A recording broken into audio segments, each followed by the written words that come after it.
안녕하십니까. 저는 권오민 교수입니다.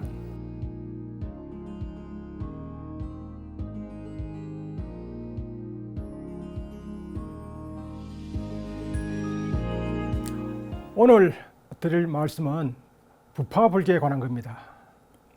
대개 우리는 인도 불교사의 시대적 구분을 초기불교, 부파불교, 대성불교 이렇게 나눕니다.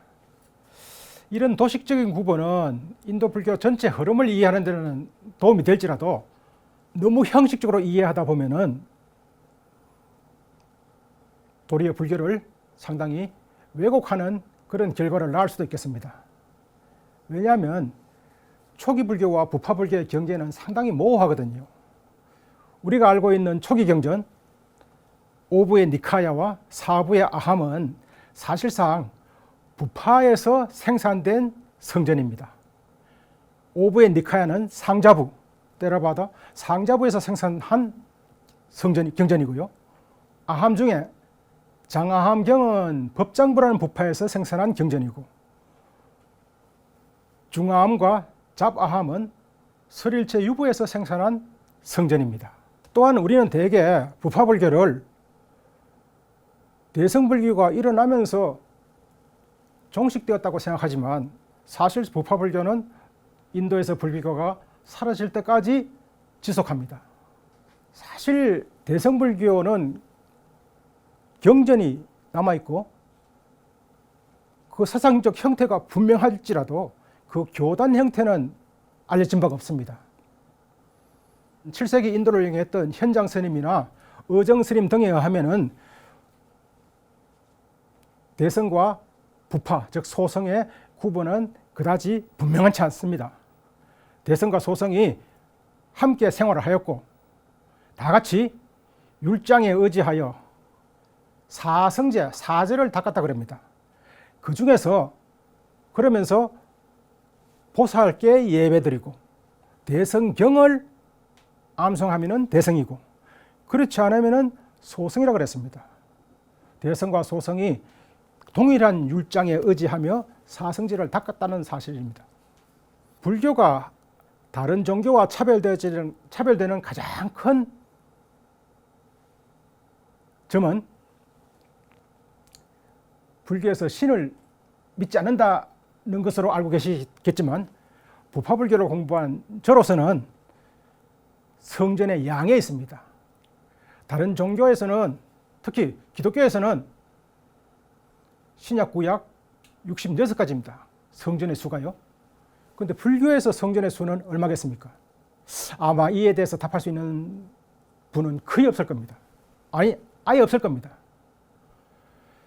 부파시대에 불교의 성전, 부처님의 성전의 양이, 법문의 양이 얼마냐 이런 문제로 논쟁을 하기도 합니다. 8만이라 하기도 하고요, 8만 4천이라 하기도 합니다. 정답은 무량입니다. 무량의 법장입니다. 이루 헤아릴 수 없을 만큼 불법은 많다는 겁니다. 이런 수많은 성전들이 어떻게 생산되었을까요? 아이러니하게도 부파의 분열과 밀접한 관련이 있습니다. 부파불교는 불교도들은 물론이고 불교학자조차도 매우 낯섭니다. 무엇보다도 부파 혹은 분열이라고 하는 그 용어들이 부정적인 이미지를 떼기 때문입니다. 교단의 분열, 파성, 성가의 분열은 사실상 바라제목차, 계율에도 포함되어 있지 않습니다. 왜냐하면 성가의 분열은 부모를 죽이고 아르한을 죽이고 부처님 몸에서 피를 내는 오역제 중에 하나이거든요. 그렇다면 성가를 분열시킨 부파 교도들은, 부파불교 시대의 불교도들은 무관제, 바로 지옥에 떨어지는 억보를 받았을까요? 물론 그렇지 않을 겁니다. 이제 부파의 분열이 어떻게 해서 일어났고 초기 불교도들은 이런 분열에 대해서 어떻게 대처했는지, 어떤 방식으로 화합을 강조했는지 한번 알아보도록 하겠습니다. 북파의 분열의 단초는 시작은 부처님 유언에 있습니다. 부처님이 돌아가시기 전에 당신의 열반을 예고하지요. 그때 아난다가 묻습니다. 당신께서 열반에 들고 나시면 우리는 누구한테 의지해야 합니까? 이에 부처님의 답은 법과 율에 의지하라는 것이었습니다. 나아가 법에 의지하지 사람에 의지하지 말라 그랬습니다. 법에 의지하지 사람에 의지하지 말라. 사람에 의지하지 말고 법에 의지하라. 이 말의 뜻이 무엇일까요? 금방 생각하면 누가 설한 것이든 설한 사람이 중요한 것이 아니고 바로 설해진 그 법문 그것이 중요하다 이런 뜻이겠죠. 이에 관해 부처님은 대반열반경에서는 4대 교법이라고 하는 그 법문을 제시하고 있습니다. 4대 교법이란 불설을 편찬할 때 어떤 법을 취사 선택할 것인가 하는 규정입니다. 부처님 돌아가시고 불전을 부처님의 말씀을 편찬할 때 다 여시아문 나는 이와 같이 들었다. 물론 제1차 결집 전설이랄 것 같으면 그 경을 전승한 이가 안 한답니다. 그래서 여시아문 나는 이와 같이 들었다. 이 말은 안 한다의 말로 이해할 수 있습니다. 그런데 그것은 제1차 결집의 전설이고요.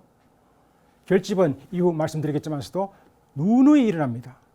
어떤 불교도가 부처님 말씀을 부처님한테 직접 들었을 경우도 있고요. 부처님의 제자로부터 들을 수도 있을 것이고 혹은 부처님의 제자의 제자로부터 들을 수도 있었을 것입니다. 그럴 때 누구의 말을 진실의 불설로 인정해야 할까요? 이에 관한 법문이 4대 교법입니다. 여기서는 4가지 경우수를 얘기합니다. 부처님으로부터 직접 들었다. 두 번째는 대다수 박식한 혹은 율장의 밝은 장로들로 구성된 교단으로부터 들었다. 세 번째는 경과, 율과 논모는 경과, 율에 대한 해석입니다. 아비달마입니다. 경과, 율과 논모의 밝은 다수의 장로 비구로부터 들었다. 네 번째는 그러한 한 명의 장로 비구로부터 들었다. 이 4가지 경우수 중에 누구의 말이 진실일까요? 다시 말씀드리면 첫 번째는 부처님께 직접 들었다. 두 번째는 교단으로부터 들었다. 세 번째는 다수의 장로들로부터 들었다. 네 번째는 한 명의 장로들로부터 들었다. 누구의 말이 진실일까요? 누구의 말이 불설일까요? 당연히 누구한테서 듣던 그 말씀의 내용을 따져봐야겠죠. 그래서 경에서는 계속해서 이렇게 말합니다. 그들의 말을 잘 듣고 단어와 문장을 잘 파악한 다음 경에 포함되어 있는지, 율의 정신을 드러내는지, 법성에 어긋나지 않는지 검토해보고 만약 그렇지 않다고 한다면, 법성에 어긋난다고 한다면 비불설로 판단하여 버려야 하고, 법성에 위배되지 않는다면 불설로 취해야 한다. 이런 내용입니다. 부처님이 설한 것이든 장로가 설한 것이든 법성에 어긋나면 그건 불설이 아니라는 겁니다. 일개 장로가 설한 것이라 할지라도 법성에 위배되지 않으면, 진실에 위배되지 않으면 그것이 바로 불설이란 겁니다. 이에 따라서 불설의 정의가 규정됩니다. 경에 포함되어 있고, 지금 우리가 읽고 있는 이 경 속에 그런 내용들이 포함되어 있고, 율장에 들어있고, 혹은 율을 드러내는데 효율적이고, 율이라는 것은 번뇌를 조복하는 겁니다. 실제적으로 번뇌를 조복하는데 효율적이고, 세 번째는 법성, 오늘날로 말하면 진실입니다. 진실에 어긋나지 않으면 불설이다 라는 불설 정의가 규정됩니다. 오로지 불설이란 부처님의 입에서 나온 말씀이다라고 생각하시는 불교도가 있다면 이 불설 정의는 대단히 불편한 정의일 수도 있겠습니다. 그러나 이 불설 정의는 삼장, 경에서도 율에서도 논에서도 확인할 수 있으며요. 불교는 크게 남쪽으로 전해진 불교, 남전, 북쪽으로 전해진 불교, 북전, 대성의 경전, 소성의 경전, 거의 모든 성전에서 이 불설 정의를 확인할 수 있습니다. 예를 들면 부처님 돌아가시고 바로 그해 왕사성에서 가습존자의 주제로 제1차 결집이 단행됩니다. 우리가 어떤 회사에서 혹은 사찰에서 그 사보를 편집해도 사보를 편집하기 위한 편집 방침이라는 게 있습니다. 하물며 결집을 단행함에 있어서 그 방침이 없을 수가 없겠습니다. 제1차 결집에서 이런 방침을 제시합니다. 여러 지계 비구와 사리불과 목걸련 등의 장로의 법이 4대교, 조금 전에 말씀 4대 교법에 상응하면 활용할 것이고 상응하지 않으면 버릴 것이다. 바로 4대 교법에 부합하면 말씀을 불설로 취할 것이다. 이런 방침이 제시됩니다.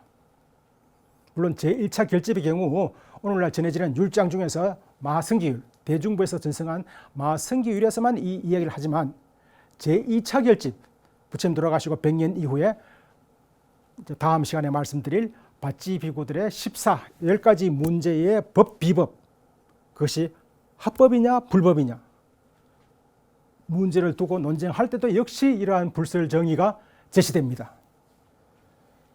제2차 결집 편집 방침 자체가 바찌 비구들의 10가지 그 사안들은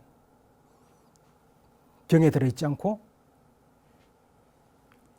율정신에 위배되며 그리고 법성에 어긋난다는 겁니다. 그래서 그것을 비법으로 판단하고 다시금 불법을 전체적으로 결집한 것이 바로 제2차 결집이었습니다. 아무튼 이러한 불설 정의는 이후 논사들의 논쟁에 있어서 1차적인 근거가 됩니다. 자신의 생각이, 자신의 주장이 불설에 어긋나지 않는다라는 사실을 밝히기 위해서 반드시 이 정의를 언급합니다. 예를 들면 설일체 유부의 논사인 중현이라는 분은 이렇게 말합니다. 세종께서는 불타가 설한 것이든 제자가 설한 것이든 법성에 위배되지 않으면 모두 불설로 수지하는 것을 인정하셨다. 이렇게도 말했고요. 성실론이라는 논을 지은 하리발마라는 분은 불타의 설이든 제자의 설이든 누구의 설이든 일체 세간에 존재하는 좋은 말은 다 불설이다. 뭐 이렇게도 말했고요. 우리가 잘 아는 반야경의 주석서인 용수보살의 대지도론에서는 불법은 다만 불타의 입으로 전해진 것만이 아니다. 세간의 진실 선언은 진실에 관한 말, 좋은 말은 다 불설에 포함된다. 이렇게까지도 말합니다. 혹 들어보셨는지 모르겠는데 대성불교는 부처님 돌아가시고 400년 지난 다음에 발생합니다. 그럴 때 문제가 그러면 대성경전은 반야경이든 법화경이든 화엄경이든 이런 대성경전은 그럼 부처님 말씀 아니네? 이런 의문이 가능하죠. 그래서 제기된 것이 대성비불설입니다. 대성비불설은 근세 불교학이 시작되면서 제기된 문제 같지만 사실은즉슨 이미 부파불교 시대 때 그런 문제들이 제기되었습니다. 대성경전을 찬술한 이들조차도 그 문제를 잘 알고 있었습니다. 그래서 거의 많은 대성 논서에서 경전에서는 물론 그런 말을 안 합니다. 그 대성경을 해설한 논서에서 대성경 역시 불설이다. 대성경 불설론을 논증합니다. 그 논증의 첫 번째 논거가 바로 불설정의입니다. 무착이라는 분이 유가행파 유식학파입니다. 육아행파 조사입니다. 육아행파를 창시한 분입니다. 무착보살은 대장엄 경론이라는 곳에서 대성경이 불설인 근거를 6조목으로 설명을 합니다. 그 중에 첫 번째 조목이 대성경은 불설의 정의에, 새 정의에 어긋나지 않기 때문에 바로 불설이다. 대성의 법성은, 대성의 진실은 소성에 비할 바가 아니고 진정한 진실이기 때문에 진정한 불설이다. 이렇게 논정을 합니다. 매우 아이러니컬하게도요, 대성경전이 찬술될 수 있었던 것은 소성에서 제시한, 부파불교에서 제시한 바로 불설 정의 때문이었습니다. 법성에 어긋나지 않는 것, 그것이 바로 불설입니다. 이런 이유로 인해서 그 법성에 대한 탐구와 편찬은 시대와 지역에 구분 없이 일어납니다. 따라서 부파불교에서도 유력한 부파, 이제 다음 시간에 말씀드리지만 부파는 분열해서 대중부, 상자부 분열하고 2차 분열, 3차 분열, 4차 분열. 그래서 동아시아로 전해진 부파불교 내용은 대개 18부파에 근본 2부파 해서 20부파. 20부파 중에 유력한 부파들은 각자 자신들의 삼장을 편찬합니다. 물론 오늘날 남아있는 삼장은 2부파밖에 없습니다. 스릴처 유부와 상자부. 따라서 우리가 아는 남방 스리랑카를 비롯한 남방 동아시아 제국의 불교는 바로 상자부 불교고, 그들 역시 완전한 성전 3장을 소지하고 있습니다. 성전은 부파불교뿐만 아니라 대성이 성립하고 그 이후로 시간이 지나도 계속 편찬되어지죠. 대성 역시 초기 대성, 반야경, 법화경, 화엄경 혹은 정토관계 경전들, 이런 초기 대성 경전도 찬술되고요. 시간이 지나면 다시 새로운 법에 대한 탐구가 이루어져서 중기 대성 경전이 찬술됩니다. 특히 인도 불교사에서는 열애장경, 회심일경, 성만경도 역시 중기 대성 경전입니다. 후기가 되면 밀교관계 대일경이라든지 밀교관계 경전들이 작성됩니다. 편찬됩니다. 뿐만 아니라 불교가 동아시아에 이르러서조차 사실 성전이 편찬되죠. 원각경이라든지 능엄경은 동아시아에서 편찬된 경이라고 하는 것은 의심의 여지가 없습니다. 그것을 위경이라고 합니다. 그때 위는 진에 반대된 말이죠. 진경, 위경. 가짜는 아닙니다. 대개 진경은 인도에서 찬술된 경을 진경이라고요. 인도 밖에서 찬술된 것을 위경이라 합니다. 아무튼 불교는 다른 종교와 달리 부처님 사후조차 끊임없이 경전이 찬술됩니다. 그것은 곧 법의 탐구가, 부처님께서 깨달으신 그 법에 대한 탐구가 시대와 지역을 초월해서 끊임없이 이루어진다는 것입니다. 이런 결과로서 불교의 84,000법문이라는 혹은 무량의 법장이라는 그야말로 헤아릴 수 없을 만큼 많은 성전이 편찬되게 되었던 것입니다.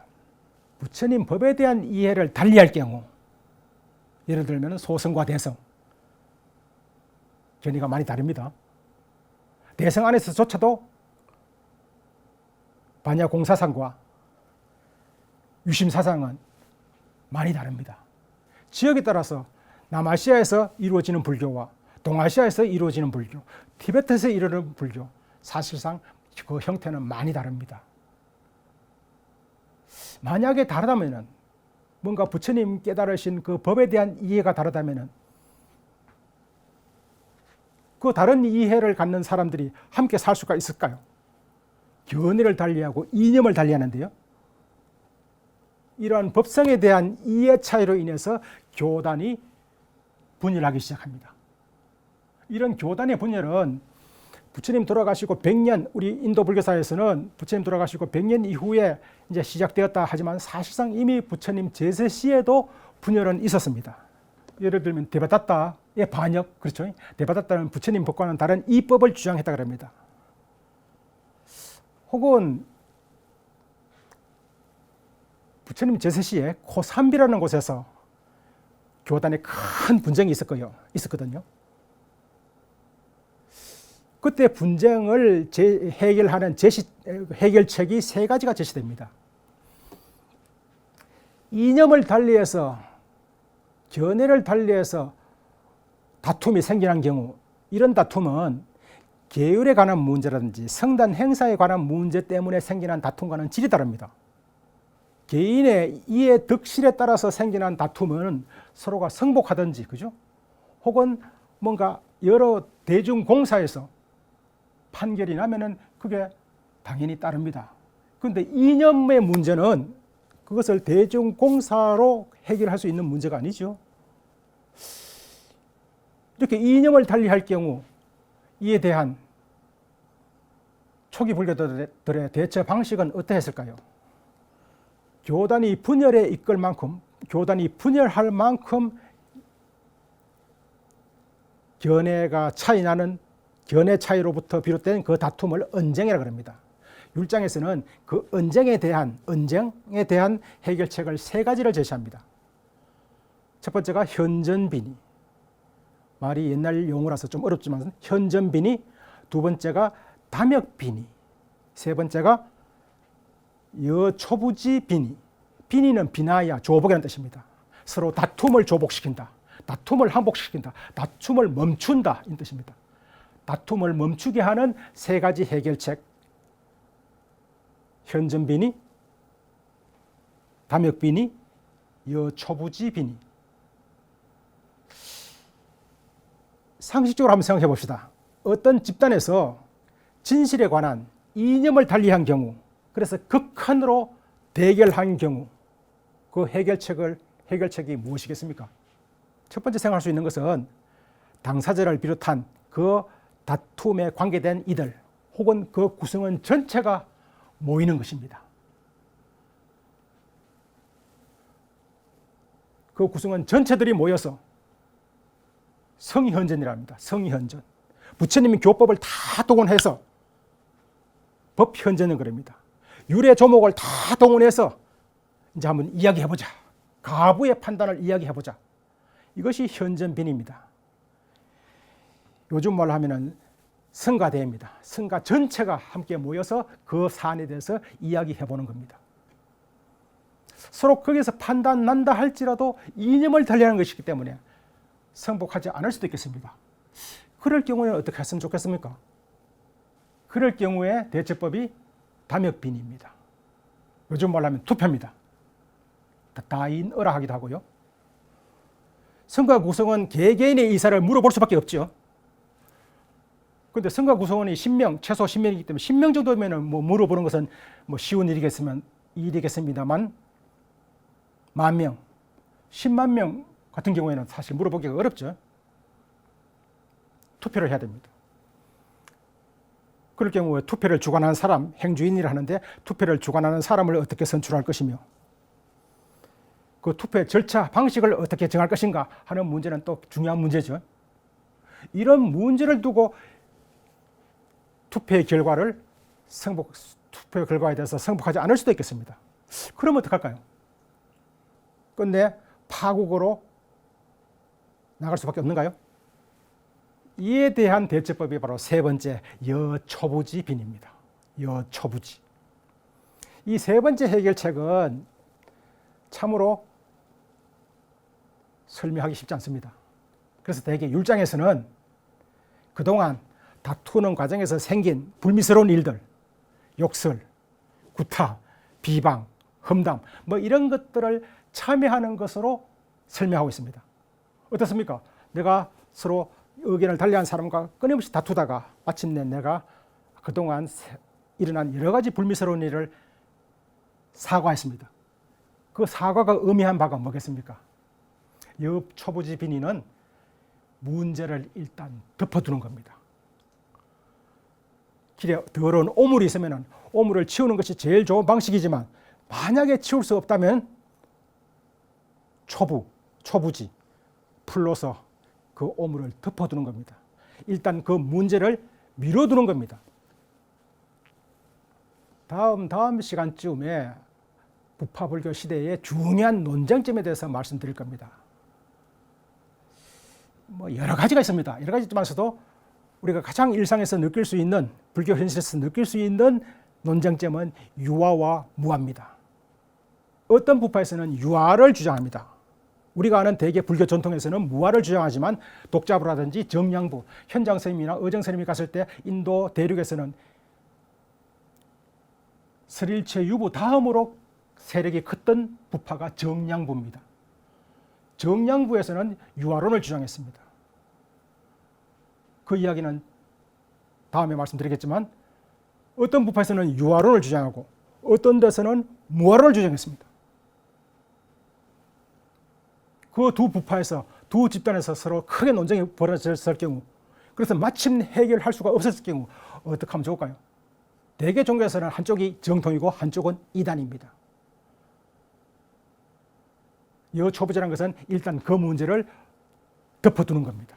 왜냐하면 덮어두지 않으면 어떻게 됩니까? 결국은 파국이 일어나거든요. 파국이라는 것은 필경 한쪽이 이단이면 다른 한쪽은 정통, 다른 한쪽이 정통이면 다른 한쪽은 이단이고 그 사이에는 극단적인 갈등, 투쟁이 생겨나잖아요. 부처님 시대에도 이미 자이나교에서 그런 갈등을 보였기 때문에 그것을 경계하는 법문을 많이 남깁니다. 어쨌든 그 문제를 일단 덮어두고, 그래서 불교 내부에는 사실상 유아론도 있고 무아론도 있습니다.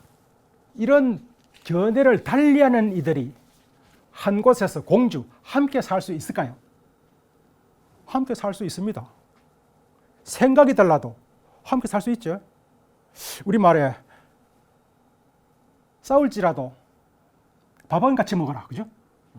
근데 진짜로 이념을 달리하고 생각을 달리해서 밥도 같이 못 먹겠다, 뭐 그럴 수도 있겠습니다. 이런 이유 등으로 인해서 부파불교 시대 스릴체 유부 소속의 아비달마인데요, 스릴체 유부에서 편찬한 아비달마는 대개 부처님 법문 달마, 법문에 대한 해석집입니다. 이 해석집에서는 성단의 파괴, 교단의 파괴를 두 가지로 분류합니다.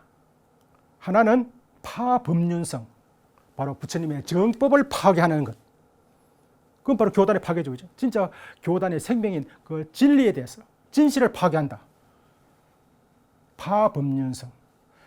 그런데 아비달마 논서에서는 부처님 돌아가신 이후 파법륜성은 한 번도 일어난 적이 없다고 말합니다. 상적으로 잘 이해가 안 되죠. 이미 부파가 대중부, 상자부 이렇게 분열하고 2차 분열, 3차 분열, 4차 분열, 교단은 끊임없이 분열하는데 어떻게 분열하는 일이 없다 할까요?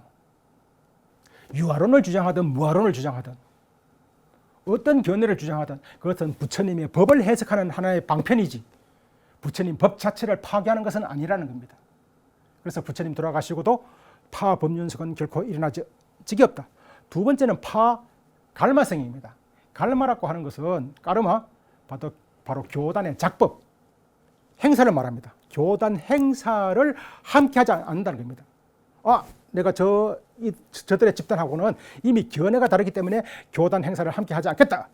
이게 파갈마성입니다. 대개 우리가 아는 파성은 파갈마성을 말합니다. 그것이야말로 무간지옥에 떨어지는 크나큰 죄라는 것이죠. 그렇다면 견해를 달리 할지라도 어떤 식으로든 교단의 행사를 함께 해야 했습니다. 그런데 교단 행사를 도무지 함께 할 수 없다. 이런 경우에는 예외 조항을 제시해놨습니다. 누가? 바로 부파불교 시대의 불교도들이 율장했어요. 거의 모든 율장. 부파불교 시대 때 유력한 부파들은 전부 다 자신의 삼장을 갖고 있었는데 오늘날 현재 전해지는 경전은 세 부파, 상자부, 법장부, 스릴체유부. 그런데 율장은 6부파의 율장이 남아 있습니다. 남방의 상자부, 스릴체유부, 법장부, 법장부에서 전성한 사분율이라고 하는 율장이 바로 오늘날 현실 동아시아의 율장, 대표적인 증거로 삼는 율장이죠. 어쨌든 6부 모든 율장에서 파갈마성, 그 갈마를 파괴하는, 바로 성가를 파괴하는 그 예외 조항, 갈마를 함께 해야 하지만 같은 교구, 같은 지역에 거주하는 이상 함께 해야지만 거주하는 지역을 달리하는 경우 예외로 한다는 조항을 제시했습니다. 다시 말해서 사는 지역을 달리하면 행사를 함께 하지 않을 수도 있다. 따라서 견해를 달리할 경우 그죠? 사는 지역을 달리하면 행사를 갈마를 함께 하지 않아도 그것은 합법적인 것입니다.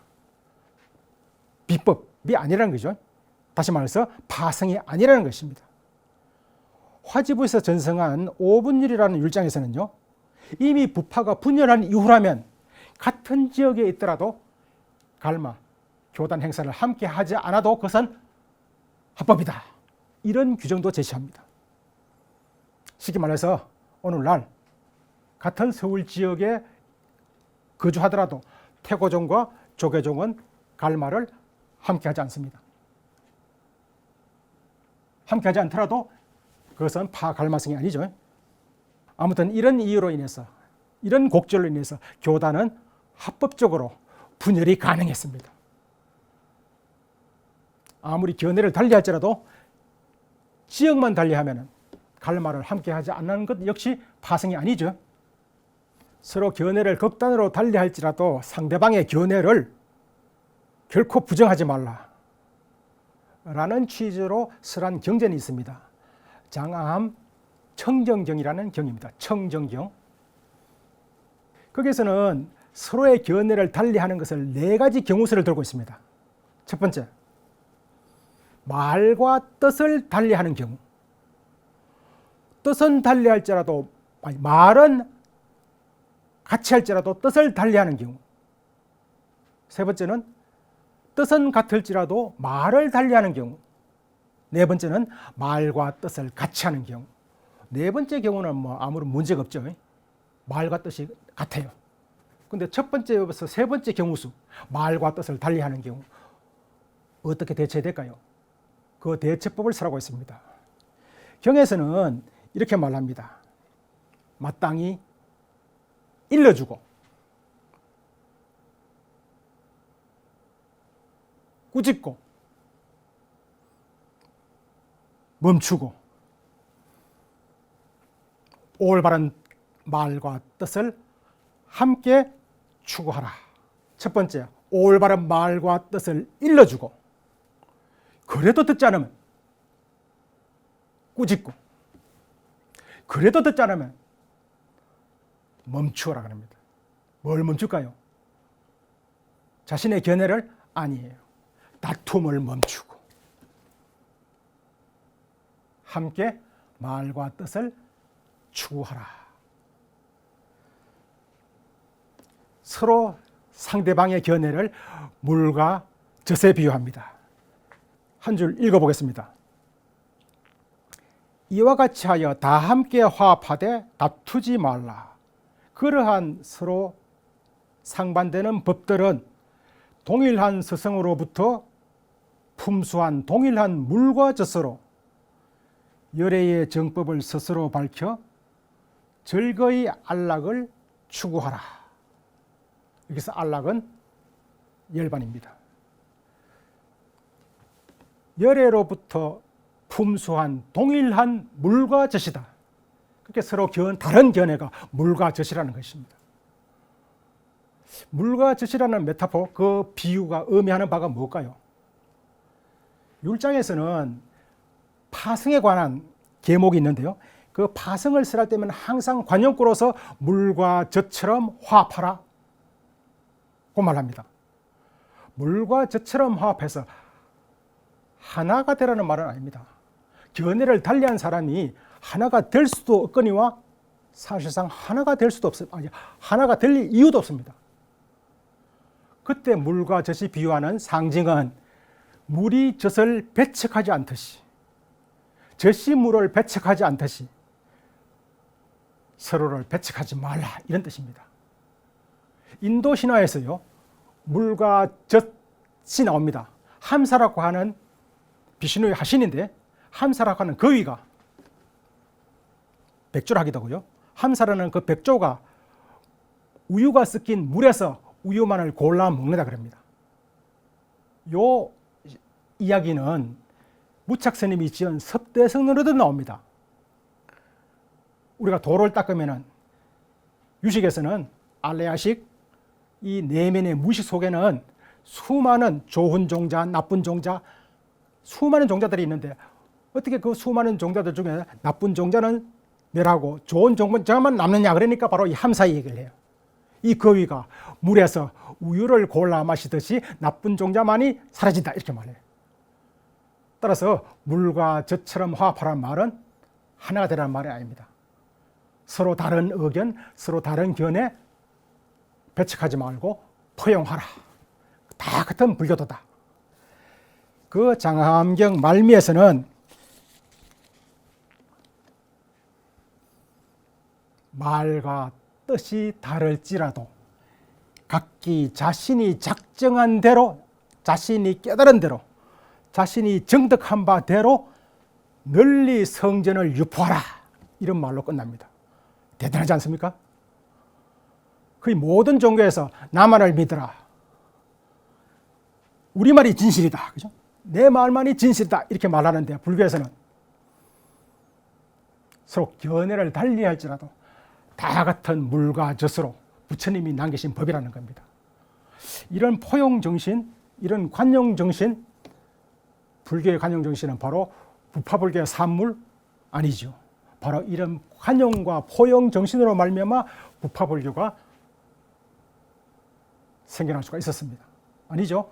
이 부파불교로 끝나는 것이 아니고 이 정신은 계속 대승 초기, 중기, 후기, 동아시아 이르러서조차도 이어집니다.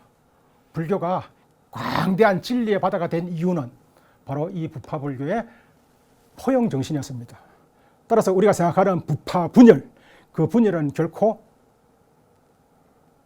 우리가 금기세계에는 파성, 성가 분열과는 그 종류가 다른 겁니다. 부파가 분열함으로 인해서 불법이 조금 전에 말씀드린 것처럼 진리의 바다가 된 겁니다. 그 바다 안에는 그야말로 인간이 상상할 수 있는 모든 진리가 들어있습니다.